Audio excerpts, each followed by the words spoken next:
"Where's your business?" one of the men, Chuka, asked one evening during a village meeting. "We've heard so much about it, but no one seems to know where it is." Ikenna felt a cold sweat break out on his forehead. He forced a smile. "It's in Lagos. I've been expanding it, but it's not something I talk about much. The real success is in staying humble." Chuka raised an eyebrow, unconvinced, but said nothing more. Still, Ikenna knew the walls were closing in. He couldn't keep up the charade much longer.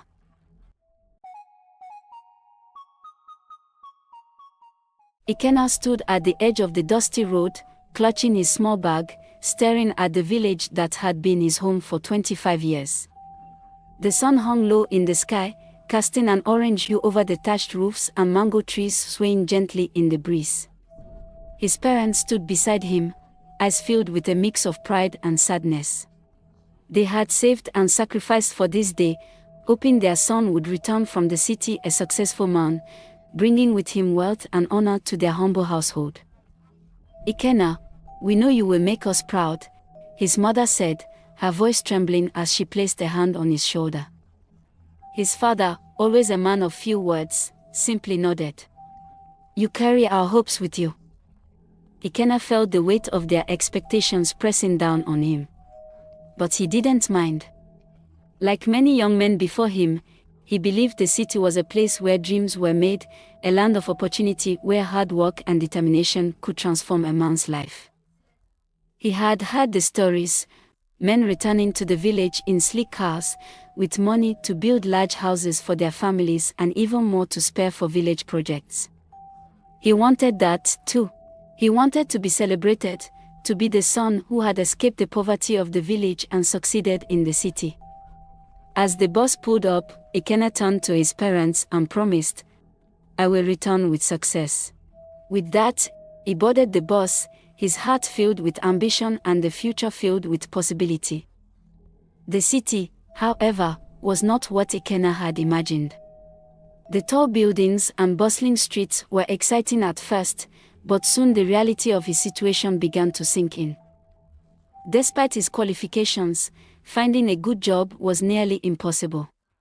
For months, he bounced from one low-paying job to another, cleaning, delivering goods, working as a security guard. He lived in cramped, run-down housing with several other young men, all chasing the same elusive dream of success. The city, which had once seemed like a beacon of hope, quickly became a place of endless struggle. His phone calls home became shorter and less frequent. Each time his mother asked, "How are you, my son?" he forced a smile she couldn't see and lied, "I'm doing well, Mama. The opportunities are coming." But they weren't. The city took more than it gave. His clothes became worn, his hope slowly eroded, and each day he found himself further from the dreams he had once cherished. After years of this relentless grind, Ikenna's benefactor, a distant uncle who had been helping with some of his expenses, told him bluntly, "Ikenna, I cannot continue sending you money. You've become a burden. It's time to return home." The words struck Ikenna like a blow. Return home. With nothing. The thought alone made his chest tighten with dread. He had left the village full of hope and ambition. If he returned now, empty-handed, he would be branded a failure. His family, who had placed all their hopes on his shoulders, would be disappointed. The villagers would mock him behind his back, and he would become a cautionary tale, a reminder that not all who go to the city return with wealth. He couldn't bear the thought of the shame.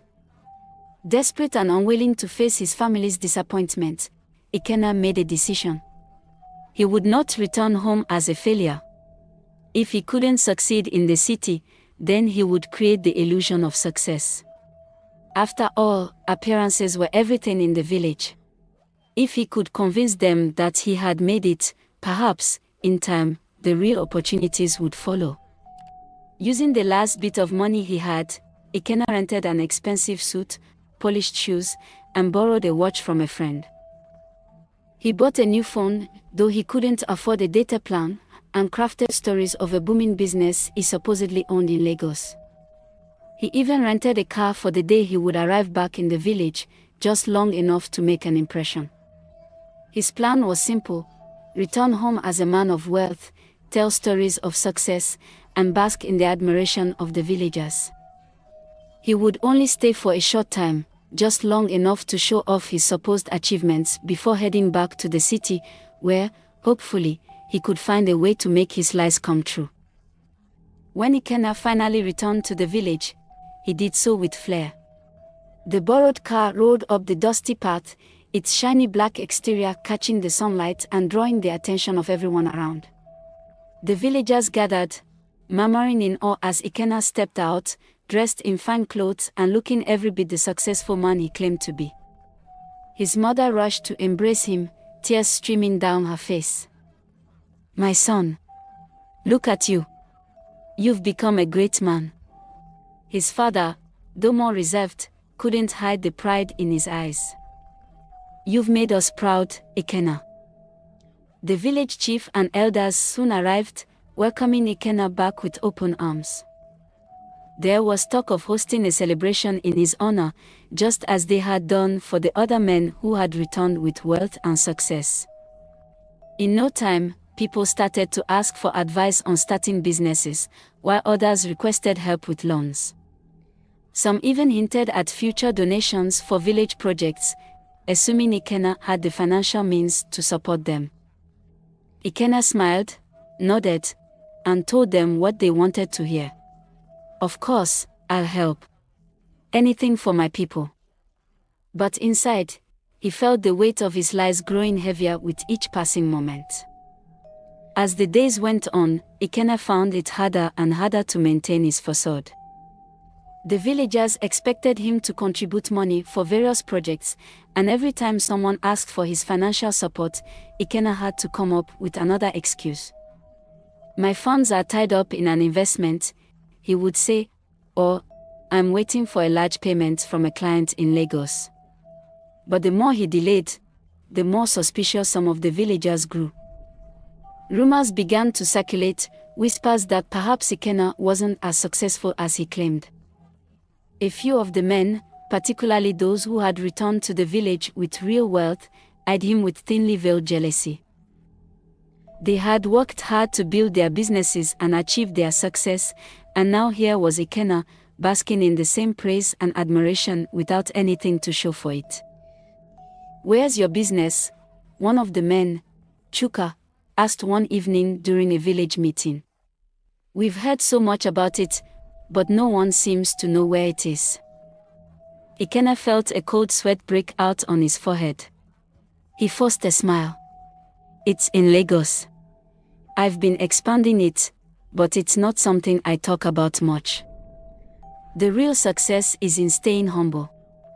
Chuka raised an eyebrow, unconvinced, but said nothing more. Still, Ikenna knew the walls were closing in. He couldn't keep up the charade much longer. The breaking point came when the village elders approached Ikenna with a grand request.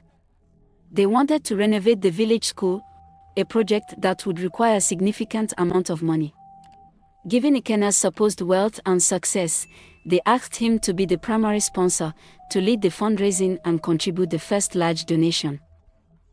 "We want you to be the face of this project," the village chief said. "Your success is an inspiration to the younger generation. With your help, we can build a better future for our children." Ikenna's heart raced. He knew he couldn't afford to donate anything, let alone the large sum they were expecting. But he couldn't refuse either. To say no would be to expose his lies. And so, against his better judgment, he agreed. "I'll make sure the funds are ready," Ikenna promised, his voice sounding hollow even to his own ears. The village celebrated his commitment, and word quickly spread that Ikenna, the prodigal son, was going to transform the village school. The pressure was immense, and Ikenna could feel the walls of his deception closing in around him. Days passed, and the deadline for the donation approached. Ikenna grew increasingly anxious, barely sleeping at night as he tried to come up with a way to deliver the promised funds. He considered borrowing more money, but there was no one left to turn to. His benefactor in the city had cut him off, and his friends were as broke as he was. The more desperate he became, the more reckless his lies grew. He told the elders that there had been delays with his business partners, that the funds were coming, just not yet. But the village's patience was wearing thin. Then, one fateful afternoon, everything came crashing down. Ikenna was at the market, trying to avoid the villagers, when he saw a familiar face. His heart sank. It was Jamal, the man he owed a lot of money. Instinctively, Ikenna tried to slip behind the stall, hoping Jamal hadn't noticed him. But it was too late. Jamal had already spotted him and was headed straight his way. Ikenna. Jamal's voice boomed as he reached him, his eyes narrowing in frustration. Where's my money? Ikenna's throat tightened as he raised a hand in a pleading gesture. Jamal, please, lower your voice, he whispered urgently, glancing around nervously. I'll pay you soon, just give me a little more time. But Jamal wasn't having it. You've been saying that for months. His voice was louder now, and a few heads turned. Ikenna's worst fear was coming true. People were starting to listen. That evening, the village gathered at the square, and Ikenna was called to account for his lies. The elders, his parents, and the other villagers stood in silence, waiting for him to explain himself. With no more lies to hide behind, Ikenna felt the weight of his shame crushing down on him. His heart pounded in his chest as he stepped forward, his voice barely a whisper. I'm sorry, he began, his eyes downcast. I lied. I didn't want to come back as a failure, so I pretended. I pretended to be something I'm not. I was ashamed, and I didn't want to disappoint you all. I thought if I could pretend long enough, maybe things would change. But they didn't. There was a heavy silence in the air as the villagers absorbed his words. Ikenna could feel his parents' disappointment, the weight of their shattered hopes hanging over him like a storm cloud. Tears welled up in his mother's eyes, and his father's face was etched with a mixture of sorrow and anger. The villagers murmured among themselves, some shaking their heads in disbelief, others expressing sympathy. The village chief stepped forward, his voice stern but not unkind.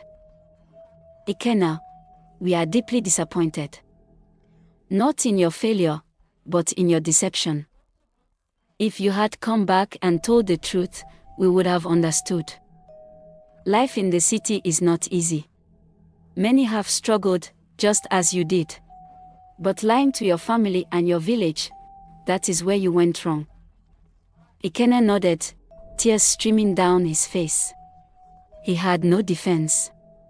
The shame he had tried so hard to avoid now lay bare for everyone to see.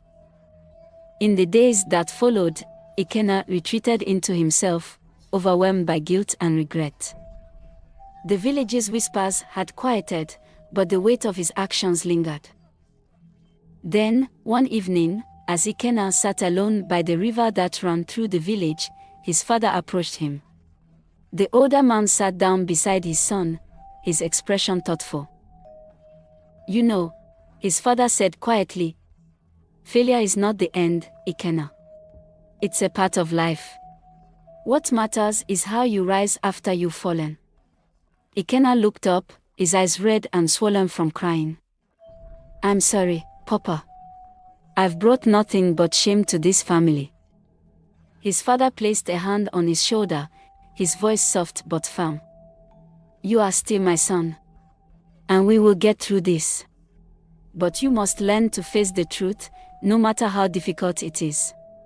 Hiding behind lies will only bring more pain. Ikenna nodded, feeling a glimmer of hope stir within him. His father was right. He had made a terrible mistake, but it wasn't too late to make amends. In the weeks that followed, Ikenna worked hard to rebuild his reputation. He helped with village projects, assisting wherever he could, and slowly, the villagers began to see that he was genuinely remorseful. The shame of his deception lingered, but with time, it became a lesson, a reminder of the dangers of pride and the importance of honesty. As the village moved forward, so did Ikenna. His path to success would be longer and harder than he had imagined, but this time, he was determined to face it with truth and humility. And in doing so, he discovered that real success wasn't measured by wealth or appearances, but by the strength of one's character and the ability to rise after a fall. The story of Ikenna teaches that honesty and integrity are more valuable than appearances and material success. Ikenna, driven by pride and fear of failure, lies to his family and village about his achievements in the city. However, the weight of his deception grows until he can no longer sustain the facade. When the truth is exposed, Ikenna learns that failure is a natural part of life, and it is how we rise from it that truly defines success. The story underscores the importance of facing reality with humility, as genuine character and perseverance are what ultimately earn respect and redemption. Thanks for watching this video. Don't forget to like, share and subscribe to the channel for more interesting stories like this. God richly bless you. Catch you in the next video.